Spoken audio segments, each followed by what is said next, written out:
कौन मास में बाबा होथिन, कौन मास कन्हैया जी, कौन मास में घूमैला होथिन अपन दुर्गा मैया जी। कौन मास में घूमैला होथिन अपन दुर्गा मैया जी। कौन मास में बाबा होथिन, कौन मास कन्हैया जी। कौन मास में बाबा होथिन, कौन मास कन्हैया जी। कौन मास में घूमैला होथिन अपन दुर्गा मैया जी। कौन मास में घूमैला होथिन अपन दुर्गा मैया जी।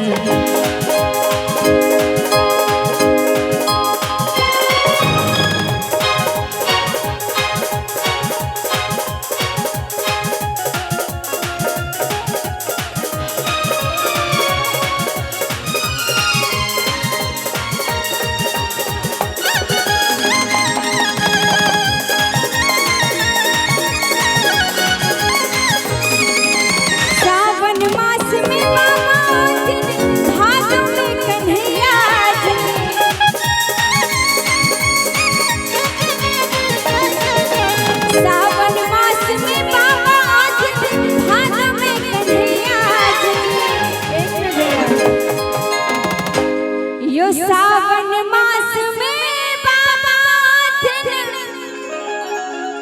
भादो में कन्हैया जी।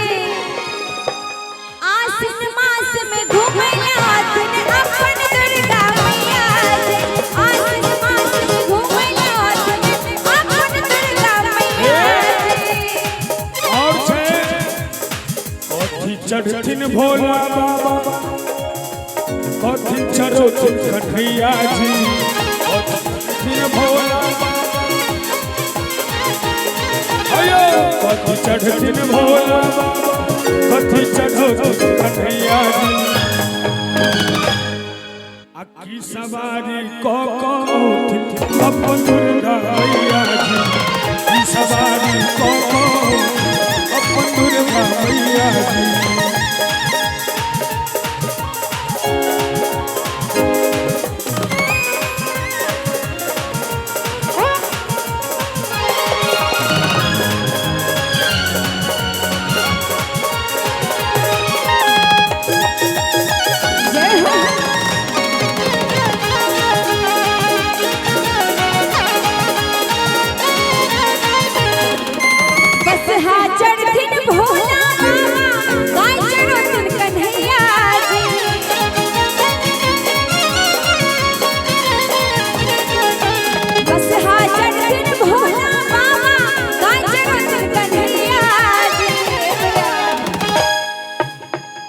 यो बस चढ़थिन भोला बाबा, गाय चढ़थिन कन्हैया जी।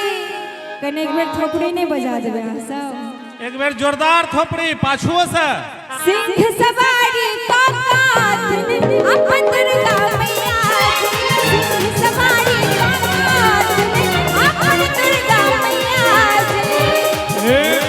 ए गीत में भाव छे जे हम सवाल करे छी आई जवाब दे छथिन, तो चाहब जे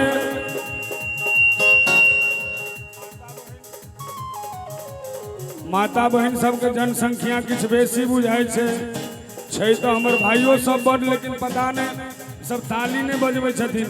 एक बेर बरसा ला जोरदार ताली यहाँ से बजा दियो।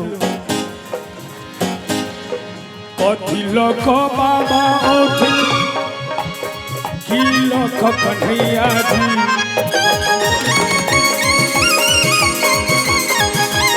अयो कथी लख बाबा होथिन, की लख कन्हैया जी। कथी धारण होथिन अपन दुर्गा मैया जी। कथी होथिन अपन दुर्गा मैया जी। गीत बहुत टाके छे, बेसी समय नहीं लग।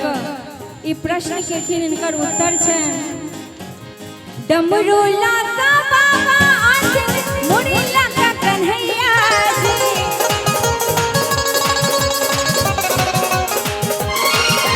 डमरू लाका बाबा आसिन मुड़ी लाका कन्हैया जी। सिंह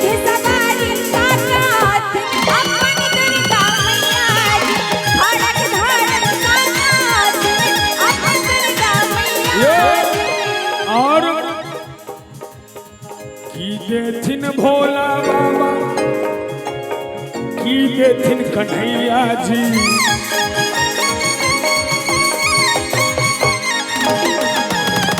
की देथिन भोला बाबा की देथिन कन्हैया जी कथी सब दैले होथिन अपन दुर्गा मैया जी कथी सब दैले होथिन अपन दुर्गा मैया जी सुख देथिन भोला बाबा प्रेम देथिन कन्हैया जी सुख देथिन भोला बाबा प्रेम देथिन कन्हैया जी एक बेर थोपड़ी बजा दियो सब गोटे मैया नाम पर यदि फरियाद के कहियो ने की कहलिए यो सुख देथिन भोला बाबा प्रेम देथिन कन्हैया जी संपत्ति आ समृद्धि देथिन अपन दुर्गा मैया जी संपत्ति आ समृद्धि देथिन अपन दुर्गा मैया जी इनकर लिखल गीत छियै के छथिन गबैया जी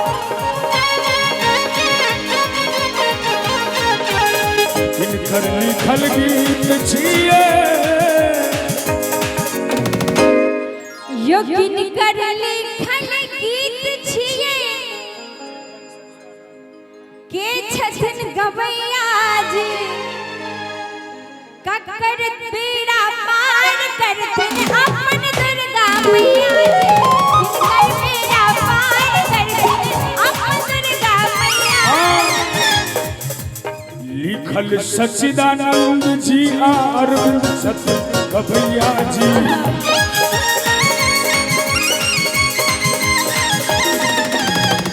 सच्चिदानंद जी के गीत प्रायः सैकड़ों गीत हमरा आवाज में अहाँ सब आशीर्वाद दे दिलौं हैं तो लिखल सच्चिदानंद जी आ अरविंद छथिन गबैया जी आ सब हक बेरा एगो ताली बजवाक चाही चारू भाग से सब हक बेरा पार करथिन अपन दुर्गा मैया जी सब हक बेड़ा पार करथिन अपन दुर्गा मैया जी सब हक बेरा पार करथिन अपन दुर्गा मैया जी सब हक बेरा